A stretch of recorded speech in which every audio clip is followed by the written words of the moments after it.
Hi, ಎಲ್ಲರಿಗೂ ನಮಸ್ಕಾರ. ನಾನಿವತ್ತು ಒಂದು ಅರ್ಜೆಂಟಾಗಿ ಬ್ಲೌಸ್ ಸ್ಟಿಚಿಂಗ್ ಮಾಡ್ತಾಯಿದ್ದೀನಿ. ಯಾಕಂದರೆ ಇದು ಮದುವೆಗೆ ಬ್ಲೌಸ್ ಬೇಕಾಗಿರೋದು. ಸೊ ಈ ಬ್ಲೌಸ್ನ ನಾನು ಈಗ ಸ್ಟಿಚಿಂಗ್ ಮಾಡೋದಕ್ಕೋಸ್ಕರ ತೊಗೊಂಡಿದ್ದೀನಿ. ಇನ್ನು ತುಂಬ ಬೆಳಗ್ಗೆನೇ ಇವತ್ತು. ಬ್ಲೌಸ್ ಬಂದು ವರ್ಕ್ ಬ್ಲೌಸು. ಈ ವರ್ಕ್ ಬ್ಲೌಸ್ ಏನಪ್ಪ ಅಂತ ಅಂದರೆ normal machine embroidery work. So embroidery work ಬ್ಲೌಸಲ್ಲಿ ಮಿಸ್ಟೇಕ್ ನಾವು ಕೆಲವೊಂದು ಸಲ ಅವರು ವರ್ಕ್ ಮಾಡೋರು ತುಂಬ ಬ್ರಾಡಾಗಿ ವರ್ಕ್ನ ಮಾಡಿರ್ತಾರೆ. ಸೊ ಈ ಬ್ರಾಡಾಗಿರೋವಂಥ ವರ್ಕ್ಗಳಿಗೆ ಯಾವ ರೀತಿ ಬ್ಲೌಸ್ ಡೀಪೆಲ್ಲ ತೊಗೋಬೇಕು ಅಂತೇಳಿ ನಿಮಗೆ ತೋರಿಸ್ಕೊಡ್ತಾ ಇದ್ದೀನಿ. ಮೊದಲಿಗೆ ನಮಗೆ ಈ ರೀತಿ ಲೈನಿಂಗ್ನ ತೊಗೋಬೇಕು. ಲೈನಿಂಗ್ ಬಂದು ಈ ರೀತಿ 2 ಫೋಲ್ಡಿಂಗಲ್ಲಿ ಲೈನಿಂಗ್ನ ತೊಗೊಳ್ಳಿ. ಈ ರೀತಿಯಾಗಿ ಫೋಲ್ಡಿಂಗಲ್ಲಿ ಲೈನಿಂಗ್ ತೊಗೋಬೇಕು. ಆದಷ್ಟು ಉದ್ದ ಪನ್ನದಲ್ಲೇ ತೊಗೊಳ್ಳಿ, ಅಡ್ಡ ಪನ್ನದಲ್ಲಿ ತೊಗೋಬೇಡಿ. ಒಂದು ಎಡ್ಜಸ್ಸಿಗೆ ಸ್ಟ್ರೈಟಾಗಿ ಲೈನ್ಸ್ ಹಾಕೋತೀನಿ. ಈ ರೀತಿ ಸ್ಟ್ರೈಟಾಗಿರಲಿ ಅಂತ ಹೇಳಿ. ಅದೇ ರೀತಿ ಇಲ್ಲೂ ಕೂಡ ಒಂದು ಸ್ಟ್ರೈಟಾಗಿ ಲೈನ್ಸ್ನ ಹಾಕೋಬೇಕು. ಈ ರೀತಿ ಒಂದು 1/2 ಇಂಚ್ ಬಿಟ್ಟು ಲೈನ್ಸ್ನ ಹಾಕ್ಕೊಳ್ಳಿ. ಬ್ಲೌಸ್ ಮೆಷರ್ಮೆಂಟ್ ಬಂದು 39, ವೇಸ್ಟೇಜ್ ಬಂದು 36. ಈ ಮೆಷರ್ಮೆಂಟಿಗೆ ಯಾವ್ಯಾವುದು ಎಷ್ಟೆಷ್ಟು ಬರುತ್ತೆ, ವಿಡ್ತು, ನೆಕ್ಕು, ಡೀಪು ಎಲ್ಲ ಎಷ್ಟು ತೊಗೋಬೇಕು ಅಂತೇಳಿ ನಿಮಗೆ ತೋರಿಸ್ತೀನಿ. ಫಸ್ಟಿಗೆ ಅದು ಕಪ್ಸಿನ ಲೆಂತ್ ಬಂದು 15 ಇಂಚು. ಅದಕ್ಕೆ 1/2 ಇಂಚು ಸೇರಿಸಿ 15.5 ಇಂಚಿಗೆ ಮಾರ್ಕ್ ಮಾಡ್ತಾಯಿದ್ದೀನಿ. ಯಾಕೆ 1/2 ಇಂಚು ಅಂತಂದರೆ ಇದು ಬಾಡಿ ಮೆಷರ್ಮೆಂಟು. ಮೊದಲೇ ಒಂದು ಬ್ಲೌಸ್ ಕೊಟ್ಟು ಒರೆಸ್ಕೊಂಡಿದ್ರು, ಅದು ಕರೆಕ್ಟಾಗಿದೆ ಅಂತ ಹೇಳಿ ಮತ್ತು ಬಾಡಿ ಮೆಷರ್ಮೆಂಟೇ ಹೊಲಿರಿ ಅಂತ ಹೇಳಿದರು. ಅದಕ್ಕೆ ನಾನು ಬಾಡಿ ಮೆಷರ್ಮೆಂಟ್ ಇತ್ತಲ್ಲ ಅಂತ ಅದನ್ನೇ ತೊಗೊಂಡು ಕಟ್ ಮಾಡ್ತಾಯಿದ್ದೀನಿ. ಈಗ ಇಲ್ಲಿಗೆ ಒಂದು ಲೈನ್ಸ್ ಹಾಕ್ಕೊಂಡಿದ್ದೀನಿ. ಈ ಲೈನ್ಸಿಗೆ ನಾನು ಫಸ್ಟು ತೊಗೊಳ್ಬೇಕಾಗಿರೋಂಥ ಮೆಷರ್ಮೆಂಟ್ ಬಂದು ಫಸ್ಟು ಶೋಲ್ಡ್ರು ಡೀಪು. ಇವರು ಒಂದು ಸ್ವಲ್ಪ ದಪ್ಪ ಇರೋದ್ರಿಂದ 2 ಇಂಚು ಡೀಪಿಗೆ ಮಾರ್ಕ್ ಮಾಡ್ಕೊಳ್ಳಿ. ಶೋಲ್ಡರ್ ಪಟ್ಟಿ ಬಂದು ಇದು ಅಷ್ಟೇ ಡೀಪ್ ಇರೋದ್ರಿಂದ 3.5 ಇಂಚಿಗೆ ಮಾರ್ಕ್ ಮಾಡ್ಕೊಳ್ಳಿ. ಬ್ಯಾಕ್ ನೆಕ್ಕು ಡೀಪ್ ಇದೆ, ಅದಕ್ಕೋಸ್ಕರ 3.5 ಇಂಚಿಗೆ ಮಾರ್ಕ್ ಮಾಡಿಕೊಂಡ್ರೆ ನಮಗೆ ರೆಡಿ 2.5 ಇಂಚ್ ಬರುತ್ತೆ. ನಾವೀಗ ಏನು ಸ್ಟಿಚಿಂಗ್ ಮಾಡ್ತೀವೋ ಅದ್ರ ಮೇಲೆ ಡಿಪೆಂಡ್ ಆಗಿರುತ್ತೆ. ಇದು ಅವರಿಗೆ ಫ್ರಂಟು ಡೀಪ್ ಕಡಿಮೆ ಇದೆ, ಸೊ 7 ಇಂಚಿದೆ. ಸೊ 7 ಇಂಚಿಗೆ ಮಾರ್ಕ್ ಮಾಡ್ಕೊಳ್ಳೋಣ. ಈ ರೀತಿ ಡೀಪಿನ ಬ್ರಾಡ್ ಬಂದು 3 ಇಂಚು, 3 ಇಂಚಿಗೆ ಮಾರ್ಕ್ ಮಾಡ್ಕೊಳ್ಳಿ. ಅದಾದಮೇಲೆ ಆರ್ಮನ್ಸ್ ಲೆಂತು ಹಿಂದಿನ ವೀಡಿಯೋದಲ್ಲಿ ನಾನು ಕಟ್ಟಿಂಗಲ್ಲಿ ಹಾಕಿದ್ದೆ. ಫ್ರಂಟು ಡೀಪ್ ಜಾಸ್ತಿ ತೊಗೊಂಡಿತ್ತು, ಪ್ಲಸ್ ಆರ್ಮನ್ಸ್ ಕಡಿಮೆ ತೊಗೊಂಡಿತ್ತು. ಇವಾಗ ಡೀಪ್ ಕಡಿಮೆ ತೊಗೋತಾ ಇದೆ, ಆರ್ಮನ್ಸ್ ಜಾಸ್ತಿ ತೊಗೋತಾ ಇದೆ. ಯಾಕೆ ಅಂದರೆ ಅವ್ರ ಬಾಡಿ ಮೇಲೆ ಡಿಪೆಂಡ್ ಆಗುತ್ತೆ. ಯಾಕೆ ಇದು ವೇರಿಯೇಷನ್ ಆಗುತ್ತೆ ಅಂದರೆ ಅವ್ರಿಗೆ ಚೆಸ್ಟ್ ಮೆಷರ್ಮೆಂಟ್ ಕರೆಕ್ಟ್ ಇದೆ, ಕೈಯು ಕರೆಕ್ಟಾಗಿದೆ. ಸೊ ಹಂಗಾಗಿ ತುಂಬ ಡೀಪು ಕೆಳಗಾದರೆ ಅವ್ರಿಗೆ ಬ್ರಾಡ್ ಆಗುತ್ತೆ ಅಂತ ಹೇಳಿ ಡೀಪನ್ನು ಕಡಿಮೆ ಇಟ್ಟಿಸ್ಕೊಂಡಿದ್ದಾರೆ 7 ಇಂಚಿಗೆ. ಸೊ 7 ಇಂಚಿಗೆ ಮಾರ್ಕ್ ಮಾಡಿದ್ದೀನಿ. ಅದಾದಮೇಲೆ ನೆಕ್ಸ್ಟು ಹಾರ್ಮೋನ್ಸಿನ ಲೆಂತು. ಅವರಿಗೆ ಸ್ಲೀವ್ಸ್ ಬಂದು 18 ಇಂಚು ಸುತ್ತಳುತ್ತೆ. ಫಸ್ಟಿಗೆ ನಾವು 5.25 ಇಂಚ್ ಇಟ್ಕೊಳ್ಳೋಣ. ಆಮೇಲೆ ಚೆಕ್ ಮಾಡಿದ ಮೇಲೆ ನಮಗೆ ಎಷ್ಟು ಬರುತ್ತೆ ಅಂತ ನೋಡ್ಕೊಂಡು ಇಟ್ಕೊಂಡ್ರೆ ಆಯಿತು. ಈಗ ನಾನಿಲ್ಲಿ ಈ ಮೆಷರ್ಮೆಂಟು 8.5 ಬರ್ತಾಯಿದೆ. ಉಕ್ಸಿನ ಪಟ್ಟಿಲಿ ಶೇಪ್ ತಗೋಬೇಕು ಅಂತ ಅಂದರೆ 7.5 ಇಂಚಿಗೆ ಮಾರ್ಕ್ ಮಾಡ್ಕೊಳ್ಳಿ. 1.5 ಇಂಚು ಬಿಟ್ಟು 2 ಇಂಚು ಇಲ್ಲ 1.5 ಇಂಚಿಗೆ ಮಾರ್ಕ್ನ ಮಾಡ್ಕೋಬೇಕು ಅಂತ ಹೇಳಿದ್ದೀನಿ.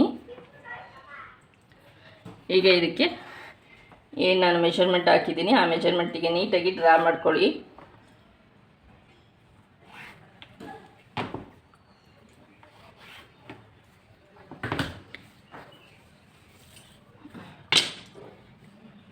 ಇದಕ್ಕೆ ಸ್ಕೇಲಲ್ಲಿ ಈ ರೀತಿ ರೌಂಡ್ ಶೇಪಿಗೆ ಮಾರ್ಕ್ ಮಾಡ್ಕೊಳ್ಳೋಣ. ಈ ರೀತಿ ಇಲ್ಲೂ ಕೂಡ ಅದೇ ರೀತಿಯಾಗಿ ಮಾರ್ಕ್ ಮಾಡ್ಕೊಳ್ಳಿ.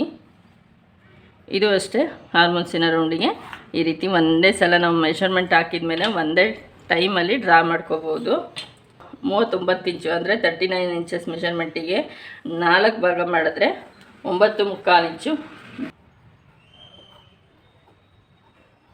9.25 ಇಂಚಿಗೆ ಮೆಷರ್ಮೆಂಟ್ ಬರುತ್ತೆ. ಮೆಷರ್ಮೆಂಟ್ನ ನಿಮಗೆ ಕನ್ಫ್ಯೂಸ್ ಆಗುತ್ತೆ ಅನ್ನೋದಿದ್ರೆ ಬರ್ಕೋಬಿಡಿ ಡಿವೈಡ್ ಮಾಡಿದಾಗಲೇ. ಅದಾದಮೇಲೆ ನಾವು ಆರ್ಮನ್ಸ್ ರೌಂಡನ್ನ ಚೆಕ್ ಮಾಡ್ಕೊಳ್ಳೋಣ. ನಮಗೆ ಸುತ್ತಳತೆ 18 ಇಂಚು ಅಂದರೆ ಡಿವೈಡ್ ಮಾಡಿದ್ರೆ 9 ಇಂಚ್ ಬರಬೇಕು. 9 7 18 ಇಂಚು. ಇಂದು ಒಂದು 1 ಇಂಚ್ ಕಡಿಮೆ ಆಗ್ತಾಯಿದೆ. ಸೊ ಇನ್ನೊಂದು ಇಂಚಿಗೆ ಈ ರೀತಿ ಆರ್ಮನ್ಸ್ನ ಡೌನ್ ಮಾಡ್ಕೊಳ್ಳಿ. ಇಲ್ಲಿ ನಾವು 1/2 ಇಂಚ್ ಬಿಟ್ಟು ಮೆಷರ್ಮೆಂಟ್ನ ಚೆಕ್ ಮಾಡ್ಕೊಳ್ಳೋಣ. ಯಾಕಂದರೆ ನಾವು ಆ್ಯಡ್ ಮಾಡಿ ಮೆಷರ್ಮೆಂಟ್ನ ಇಟ್ಕೊಂಡಿರ್ತೀವಿ. ಇವಾಗ ನೋಡಿ ನನಗೆ 9 ಇಂಚು ಕರೆಕ್ಟಾಗಿ ಬರ್ತಾಯಿದೆ. ಸೊ ನಾನು ಮತ್ತೆ ಏನು ಜಾಸ್ತಿ ಕೊರಾಯಿಸ್ಕೊಳ್ಳಲ್ಲ. ಈ ರೀತಿ ಮೆಷರ್ಮೆಂಟಿಗೆ ಮಾರ್ಕ್ ಮಾಡ್ಕೊಳ್ಳಿ. ಕರೆಕ್ಟ್ ಮಾಡಿಕೊಂಡ್ರೆ ನಮಗೆ ಆರ್ಮನ್ಸ್ ರೌಂಡು ಕರೆಕ್ಟ್ ಆಗುತ್ತೆ, ಮತ್ತು ನಿಮಗೆ ಸ್ಟಿಚಿಂಗ್ ಮಾಡಬೇಕಾದ್ರೆ ಪ್ರಾಬ್ಲಮ್ ಆಗೋಲ್ಲ. ಅದಾದಮೇಲೆ ನಮಗೆ ಕಪ್ಸಿನ ಮೆಷರ್ಮೆಂಟು ಇದು ಕೂಡ ಇಂಪಾರ್ಟೆಂಟೇ. ಈ ಮೆಷರ್ಮೆಂಟಿಗೆ 11.5 ಇಂಚ್ ಬರ್ತಾ ಇದೆ. 11.5 ಇಂಚಿಗೆ ಮಾರ್ಕ್ ಮಾಡ್ಕೊಳ್ಳಿ. ಈ ರೀತಿ ಮಾರ್ಕ್ ಮಾಡ್ಕೊಂಡಿದ್ದಕ್ಕೆ ಸ್ಟ್ರೈಟಾಗಿ ಲೈನ್ಸ್ನ ಹಾಕೋಬೇಕು 4 ಕಡೆಗೂ. 1.25 ಇಂಚ್ ಕ್ರಾಸಾಗಿಟ್ಟು ಮಾರ್ಕ್ ಮಾಡ್ಕೊಳ್ಳಿ. ಇಲ್ಲಿ ಈ ಜಾಗದಲ್ಲಿ 1.25 ಇಂಚಿಗೆ ಕ್ರಾಸಾಗಿ ಮಾರ್ಕ್ನ ಮಾಡ್ಕೋಬೇಕು. ಈಗ ನಮಗೆ ಡಾಟಿಗೆ ಎಷ್ಟು ಪಾಯಿಂಟ್ ಬಿಡಬೇಕಂದ್ರೆ 2 ಇಂಚು.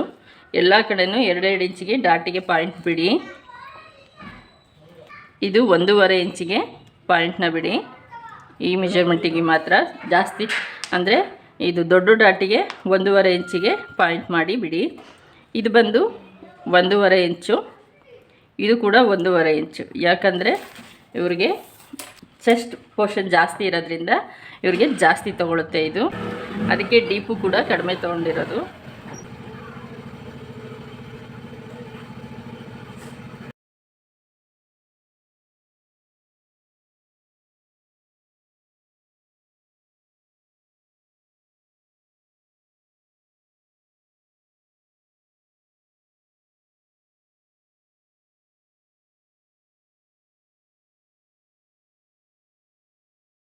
ಈಗ ಬ್ಯಾಕ್ ಪಾರ್ಟ್ನ ತೊಗೊಳ್ಳೋಣ. ಬ್ಯಾಕ್ ಪಾರ್ಟ್ ಬಂದು ಅದೇ ಫೋಲ್ಡಿಂಗ್ ಏನಿದೆ ಆ ಫೋಲ್ಡಿಂಗಲ್ಲೇ ಇಟ್ಕೋಬೇಕು, ಏನು ಚೇಂಜಸ್ ಮಾಡಬಾರ್ದು. ನಮಗೆ ಬಟ್ಟೆ ಕೂಡ ಸೇವ್ ಆಗಬೇಕು ಅಂದರೆ ಈ ರೀತಿಯೇ ಇಟ್ಕೋಬೇಕು ಶೇಪು. ಯಾಕಂದರೆ ನಮಗೆ ಇಲ್ಲಿ ಅರ್ಧ ಬಟ್ಟೆ ಒಂದು 4-5 ಇಂಚು 6 ಇಂಚು ಬಟ್ಟೆ ಶೇಪ್ ಸಿಗುತ್ತೆ. ಸೊ ಅದನ್ನು ಕೂಡ ನಾವು ಬ್ಯಾಕ್ ಕಟಿಂಗಿಗೆ ಯೂಸ್ ಮಾಡ್ಕೋಬೋದು. ಇವಾಗ ನಾವು ಬ್ಯಾಕ್ ಲೆಂತ್ನ ತೊಗೊಳ್ಳೋಣ. ಬ್ಯಾಕ್ ಲೆಂತು ಸೇಮ್ ಇದೆ 15 ಇಂಚು. 15 ಇಂಚಿಗೆ 1 ಇಂಚ್ ಎಕ್ಸ್ಟ್ರಾ ಸೇರಿಸಿ 16 ಇಂಚಿಗೆ ಮಾರ್ಕ್ನ ಮಾಡ್ಕೊಳ್ಳಿ. ಬ್ಯಾಕಲ್ಲಿ ಯಾವಾಗಲೂ 1 ಇಂಚ್ ಅಷ್ಟೇ ಎಕ್ಸ್ಟ್ರಾ ತೊಗೋಬೇಕು. ಇಲ್ಲ ಅಂದರೆ ಕಸ್ಟಮರ್ ಹೇಳಿದ್ರೆ ಮಾತ್ರ ಅವ್ರು ಹೇಳಿದ ಮೆಷರ್ಮೆಂಟ್ನ ಮಾರ್ಕ್ ಮಾಡ್ಕೋಬೇಕು. ಇಲ್ಲೂ ಕೂಡ ಒಂದು ಲೈನ್ಸು ಡ್ರಾ ಮಾಡ್ಕೊಳ್ಳಿ. ಇವಾಗ ನಾವು ಬ್ಯಾಕಿಗೆ 2 ಇಂಚು ಡೀಪಿಗೆ ಮಾರ್ಕ್ ಮಾಡ್ಕೊಳ್ಳಿ.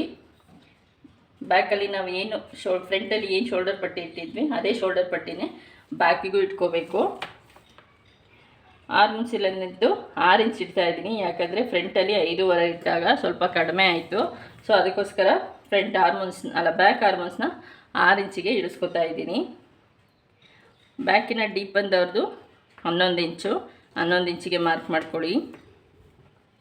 ಮೇಯ್ನು ಬ್ರಾಡ್ ಇಂಪಾರ್ಟೆಂಟ್ ಆಗಿರೋದ್ರಿಂದ ಬ್ರಾಡು ಕೂಡ ಇರುತ್ತೆ. ಅದು 3 ಇಂಚಿಗೆ ಬ್ರಾಡ್ ಇಟ್ಕೋಬೇಕು. ಇವರ ಸೈಜಿಗೆ ಬ್ರಾಡ್ ಬಂದು 3 ಇಂಚ್ ತೊಗೊಳುತ್ತೆ.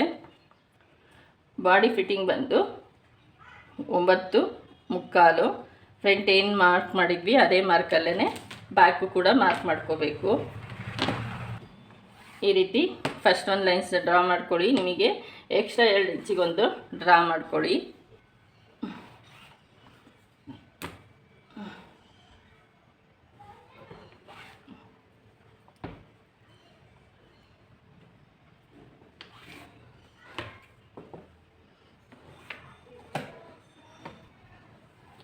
ಈಗ ಇದಕ್ಕೂ ಕೂಡ ಶೇಪ್ನ ಹಾಕ್ಕೋಬೇಕು. ಇಲ್ಲೂ ನಾವು ಸುಮ್ಮನೆ ಶೇಪ್ ಹಾಕ್ಕೊಳ್ಳೋಣ. ಯಾಕೆ ಅಂತ ಅಂದರೆ ಇದನ್ನು ನಾನು ಕಟ್ಟಿಂಗ್ ಮಾಡಲ್ಲ. ವರ್ಕ್ ಬ್ಲೌಸ್ ಆಗಿರೋದ್ರಿಂದ ಇದಕ್ಕೆ ನಾನು ಕಟ್ ಮಾಡಲ್ಲ.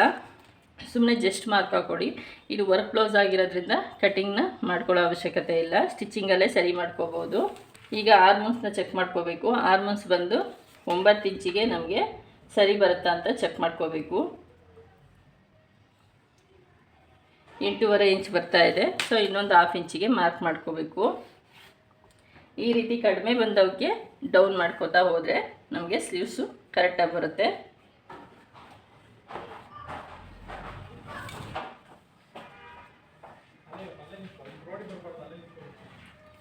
ಒಂಬತ್ತು ಇಂಚಿಗೆ ಕರೆಕ್ಟಾಗಿ ಬರ್ತಾ ಇದೆ. 1/2 ಇಂಚು ಡೌನ್ ಮಾಡಿದ ಮೇಲೆ ಸೊ ಇದು back part measurement cutting. Back part measurement ಆಯಿತು.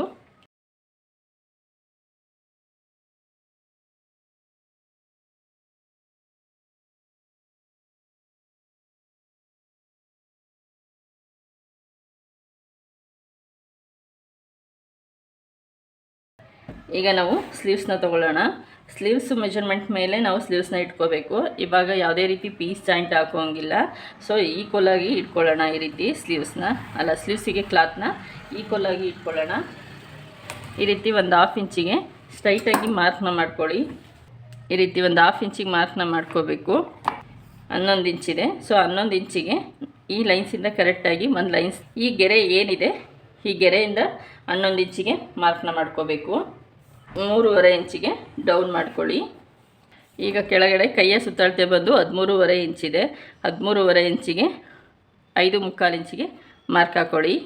ಕೈಯ ಸುತ್ತಳತೆ ಬಂದು 18 ಇಂಚಿದೆ. 18 ಇಂಚಲ್ಲಿ 2 ಮೈನಸ್ ಮಾಡಿದ್ರೆ 7.5 ಬರುತ್ತೆ. ಸೊ 7.5ಗೆ ಇಲ್ಲಿ ಮಾರ್ಕ್ ಮಾಡ್ಕೊಳ್ಳಿ. 18 ಇಂಚಿನ ಸುತ್ತಳತೆನ ಇಲ್ಲಿ ತೊಗೊಳ್ಳಿ. ಈ 7.5ಗೆ ಮಾರ್ಕ್ ಹಾಕಿದ ಮೇಲೆ ಇಲ್ಲಿ ಒಂದು ಸ್ಟ್ರೈಟಾಗಿ ಒಂದು ಲೈನ್ಸ್ ತೊಗೊಳ್ಳೋಣ. ಅದೇ ರೀತಿ ಇಲ್ಲೂ ಒಂದು ಲೈನ್ಸ್ನ ತೊಗೊಳ್ಳಿ. ಸ್ಟಿಚಿಂಗಿಗೆ ಎಲ್ಲ ಕಟ್ಟಿಂಗಿಗೆ ಏನು ಕಟ್ಟಿಂಗ್ ಮಾಡ್ತೀವೋ ಆ ಕಟ್ಟಿಂಗಿಗೆ ಇಲ್ಲಿ ಮಾರ್ಕ್ನ ಮಾಡ್ಕೊಳ್ಳಿ. ಈಗ ನಾನಿಲ್ಲಿ ಸುತ್ತಳತೆನ ತೊಗೋತಾ ಇದ್ದೀನಿ. ಈ ಸುತ್ತಳತೆ ಬಂದು ನಮಗೆ 9 ಇಂಚು ಸಿಗಬೇಕು. ಸೊ 9 ಇಂಚು ಬರುತ್ತಾ ಅಂತ ಚೆಕ್ ಮಾಡ್ಕೊಳ್ಳೋಣ.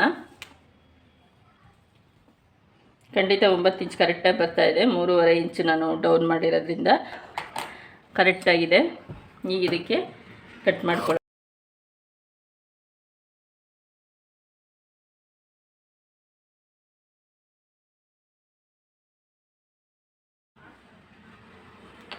ಈ ರೀತಿ ಶೇಪ್ನ ಮಾರ್ಕ್ ಮಾಡಿಕೊಂಡು ನೀಟಾಗಿ ಶೇಪಿಗೆ ಕರೆಕ್ಟಾಗಿ ಕಟ್ ಮಾಡ್ಕೊಳ್ಳಿ.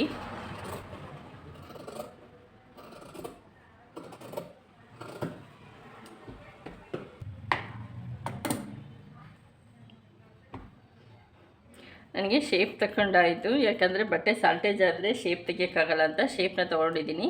ಸೊ ಇಲ್ಲಿಗೆ ನಾನು ಈ ರೀತಿ ಯಾವುದಾದ್ರೂ ಒಂದು ಬಟ್ಟೆಯಲ್ಲಿ ಪೀಸ್ನ ಜಾಯಿಂಟ್ ಹಾಕ್ಕೊಂಡ್ರೆ ನಮಗೆ ಬ್ಲೌಸಿಗೆ ಸ್ಲೀವ್ಸಿಗೆ ಬಟ್ಟೆ ಕರೆಕ್ಟ್ ಆಗುತ್ತೆ. ಈ ರೀತಿ ಜಾಯಿಂಟ್ನ ಮಾಡ್ಕೊಳ್ಳಿ. ಈಗ ಬೈಂಡಿಂಗ್ ಪಟ್ಟಿ ಕೂಡ ಅದೇ ರೀತಿಯಾಗಿ ಎಷ್ಟು ಮೆಷರ್ಮೆಂಟ್ ಬೇಕು ಅಂತ ಮಾರ್ಕ್ ಹಾಕ್ಕೊಳ್ಳೋಣ.